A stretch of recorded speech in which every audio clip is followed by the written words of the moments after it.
A new chapter in global finance is being written not with ink but with code. At its center are stablecoins, a type of digital currency tied to a real-world asset like the US dollar.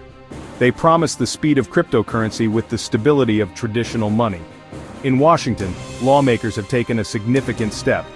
The recently passed Genius Act of 2024 has created a clear legal path for American banks to issue their own dollar-backed stablecoins. This move is designed to bring order to the chaotic crypto world. It aims to make digital dollars safe, regulated, and deeply integrated into the global financial system. This American action has not gone unnoticed in Beijing.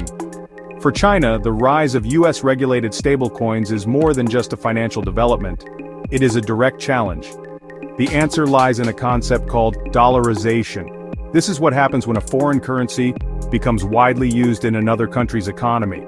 It can weaken the local currency and erode the central bank's ability to manage its own monetary policy.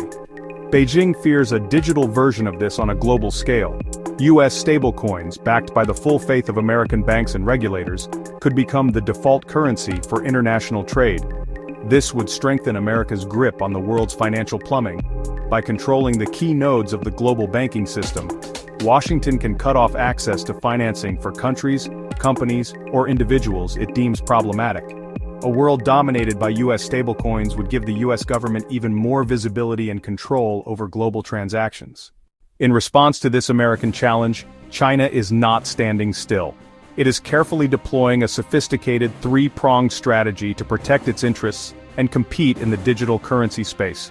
The first part of this strategy is a surprising pivot, considering the creation of yuan-backed stablecoins outside of mainland China. These offshore stablecoins could be used in global trade.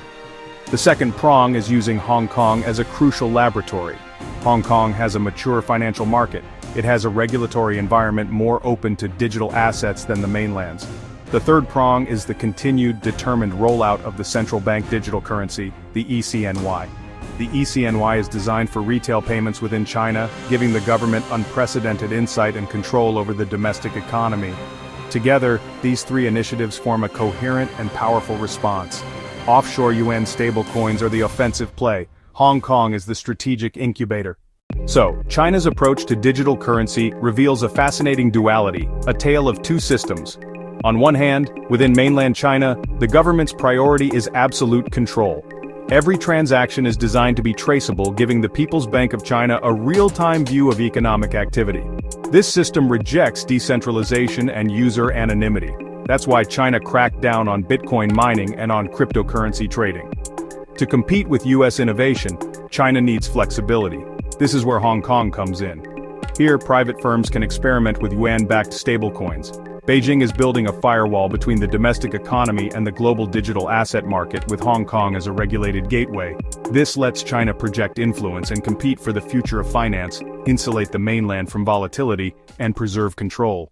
China's multifaceted response to United States stablecoins is more than just a defensive maneuver. It's a clear signal of its ambition to reshape the global financial order. By fostering yuan-backed stablecoins in offshore markets like Hong Kong, China is making a direct bid to increase the international use of its currency. If a CNH-backed stablecoin were to become widely adopted for trade settlement in Asia, it would create a significant parallel payment system outside of the dollar's orbit. This would be a major step toward achieving China's long-held goal of a multipolar currency world. This strategy really matters profoundly for China's place in the world. Other countries and blocs will have to choose which systems to adopt, which currencies to trust, and how to preserve their own monetary sovereignty in this new era. Their choices will determine the future balance of financial power. Faced with the rise of a regulated digital dollar, Beijing has chosen not to retreat, but to compete on multiple fronts. The competition between the United States-led, bank-centric stablecoin model and China's state-guided, dual-system approach will define the landscape of global finance for decades to come.